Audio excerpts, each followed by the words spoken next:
Sometime in the 1900s, there was a town known as Elephant Butte in New Mexico. And at first it was this really boring old town where nothing interesting ever happened. But seriously, no outrageous celebrities like Lady Gaga or interesting politicians like Obama came from there. And the only thing that made it remotely interesting was the fact that it had a dam nearby. Well, that was until David Parker Ray came along and brought the kind of popularity not even the devil would wish on someone. Just kidding, but you get what I mean. This horror story started on the fateful day of November 6, 1939, when the cries of a baby came from the family home of Mr. and Mrs. Cecil Ray, which is probably the only time this young boy felt any sense of peace. Immediately after his birth, his father, Cecil Ray, basically up and left, immediately proving he was the type of man who made absentee dads look like Father of the Year. Not only was he an abusive, alcoholic disaster, he would occasionally drop by to visit David with extreme, hardcore pornography. Yeah, the man thought that instead of buying his 7-year-old son a toy car or a teddy bear, hardcore BDSM was a good idea. And then he'd conclude his disgusting act by telling David that this was the only kind of act women were needed for. Well, his mother too abandoned him and his little sister with their strict disciplinarian grandfather, who ran his house with an iron fist, and probably an actual iron given how much he beat David. His grandfather believed in proper discipline, the kind that didn't involve hugs, words of encouragement, or emotional support of any kind. Instead, young David grew up in a home where tough love was the order of things. Imagine being a scared little boy, living with a grandpa who thinks emotions are illegal, and having a dad who only swings by to deliver nightmares in magazine form. That was basically David's reality. And just like that, a tale as old as time. The abused young boy was an easy target for bullies. As the saying goes, hurt people hurt people. So one day, David finally had enough. He started to actually accept the pain. In fact, he even became fascinated by how a person can suffer so much physical and psychological pain and survive. And that twisted father-son bonding experience with the hardcore BDSM magazines started to play a huge role in his fantasy of pain and control. So of course, he started his own personal comic book featuring violent, graphic images of women being tortured.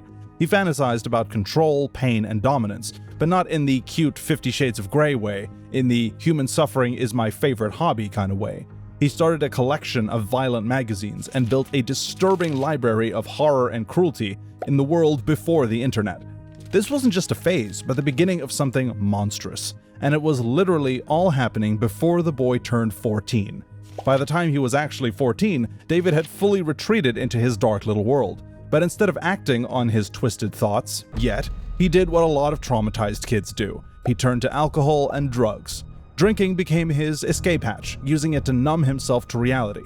He was still painfully awkward around women, but his fantasies were getting darker and more violent. And because life wasn't cruel enough, his grandfather was still whipping, beating, and emotionally destroying him on the regular.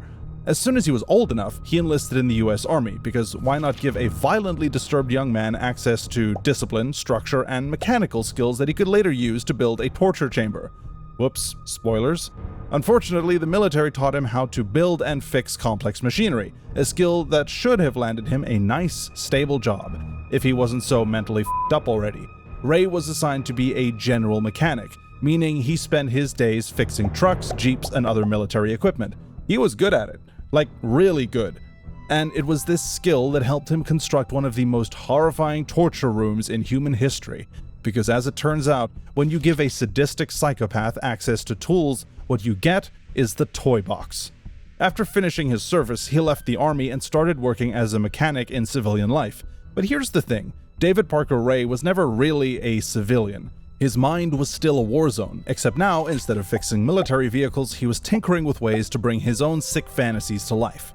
By the 1980s, he'd already developed a reputation as a weird but quiet guy, living in the tiny town of Truth or Consequences, New Mexico. Which, let's be honest, sounds like the worst possible place for a serial killer to settle down. At this point, David was already fully marinating in his depravity. He had perfected his fantasies thanks to the violent pornography, learned how to build things, and even honed his ability to manipulate and control people. So, what does a man like this do when he has all the skills, knowledge, and twisted desires needed for such horror? Well, he builds a toy box. This toy box was basically his most prized possession, a soundproof trailer that cost $100,000, and inside this trailer, he constructed what looked like part BDSM dungeon, part medieval torture chamber, but 100% a one-way trip to a world of suffering.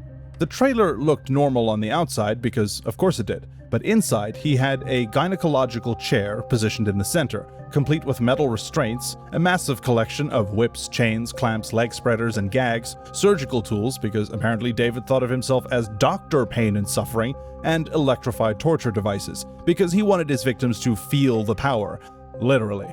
Ray constructed elaborate contraptions to confine his victims, such as a fur-lined coffin and a makeshift pillory. There were also elaborate locks and pulleys to prevent his captives from getting even slightly close to escaping. A mirror was mounted on the ceiling above the obstetric table, to which he strapped his victims, so that they would be able to see themselves be raped and tortured. He's been said to have wanted his victims to see everything he was doing to them. Ray also put his victims in wooden contraptions that bent them over and immobilized them, while he had his dogs and sometimes his other friends rape them. And finally, a tape recorder, where he played pre-recorded instructions telling victims exactly what was about to happen to them. Yeah, you heard that right. He literally recorded an instructional monologue, like some kind of twisted serial killer welcome speech. Imagine getting kidnapped and instead of threats or screams you hear, "Hi there, sweetheart. If you're listening to this, that means you're mine now. Let me tell you exactly how things are gonna go." I mean, a PowerPoint presentation couldn't have been more organized. He would replay this audio tape recording of his voice whenever they regained consciousness to ensure they didn't think this was one bad nightmare. Imagine the freaking psychological trauma. Ray was nothing if not thorough, and he wasn't just interested in physical torture, he was a big believer in psychological manipulation as well. He would first drug his victims with barbiturates to keep them docile, and then torture them for days, weeks, or even months, because quick suffering was not his style. And sometimes the sick psycho would release them back into society, but not before drugging them with powerful amnesiacs like sodium pentothal, aka truth serum, and phenobarbital, which affects memory, knowing they would struggle to separate real memories from nightmares. He basically tried to Men in Black his victims, and the horrifying part was that it worked. Many victims never realized what had been done to them, and some even went back to their normal lives without knowing they'd been tortured in his toy box. In some ways, that might be a mercy. His modus operandi was the fake good guy routine. Ray pretended to be a normal, helpful guy and would offer rides to stranded women, pretend to be a friendly mechanic, or even act like a concerned citizen who just wanted to help. Sometimes he'd target women at bars, get them drunk, and then help them home, except their destination was a one-way ticket to his personal hell. And, well, if trickery didn't work, he had no problem straight up kidnapping women. He would knock them out, drug them, or attack them in broad daylight. Oh, and did I mention he had accomplices? Yeah, this guy wasn't working alone because his girlfriend, Cindy Hendy, yeah, he had a girlfriend, helped him lure in victims. That's right, this guy actually convinced someone to go steady with him. And it gets worse. He had a daughter, Jessie Ray. Apparently, his daughter was even allegedly aware of and also participated in his crimes. The father in this family sure had an odd way of bonding with their kids. And then there was a weird guy named Dennis Yancey, his murder apprentice, who wound up murdering his girlfriend Sylvia Marie Parker under Ray's careful supervision, of course. For over a decade, this terrifying operation continued, with dozens of women disappearing, many of whom were likely taken to the toy box, never to be seen again. The eligible bachelors of Elephant Butte were probably wondering why the number of beautiful ladies who usually filled the streets had drastically decreased, and they might have never found out if not for one incredibly brave woman who fought back. And her name was Cynthia Vigil. Ray and his team of asshole Avengers kidnapped Cynthia and took her to the toy box on March 19, 1999. For 3 whole days, she endured physical, psychological, and sexual torture while shackled inside the soundproof trailer. But when Ray went to work on March 22nd of that year, he left Cindy Hendy in charge, giving Cynthia the opportunity she'd been waiting for. You see, at one point, Hendy walked away, leaving the keys to Cynthia's restraints on a table. She then quickly lunged for the keys, managed to grab them despite her hands being cuffed, but just as she was fumbling with the lock, Hendy walked back in and caught her. Hendy tried to stop Cynthia, but Cynthia was not going down without a fight. She grabbed a lamp and smashed it over Cindy's head, then stabbed her in the neck with an ice pick. Good for you. With Cindy dazed from the blow and unexpected attack, Cynthia managed to unlock her chains and run out of the trailer wearing nothing but an iron slave collar. She sprinted down the road, bleeding, panicked, desperate, and saw a nearby mobile home, where a kind woman let her in and called 911. Within minutes, police swarmed the trailer. They arrested Cindy Hendy on the spot, and when they raided Ray's property, they found the toy box in all its horrifying detail. Honestly, this escape can only be described as one of the most badass moves in true crime history.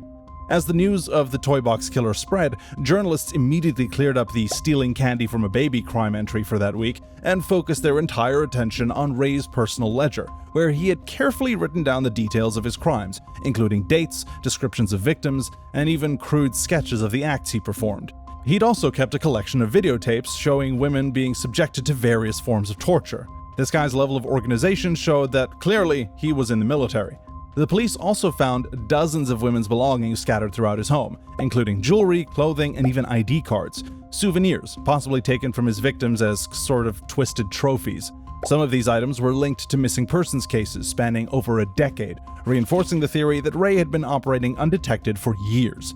In fact, in an advisory message that was tape-recorded by Ray on July 23, 1993, he claimed, "I've been r***ing bitches ever since I was old enough to jerk off and tie little girls' hands behind their back."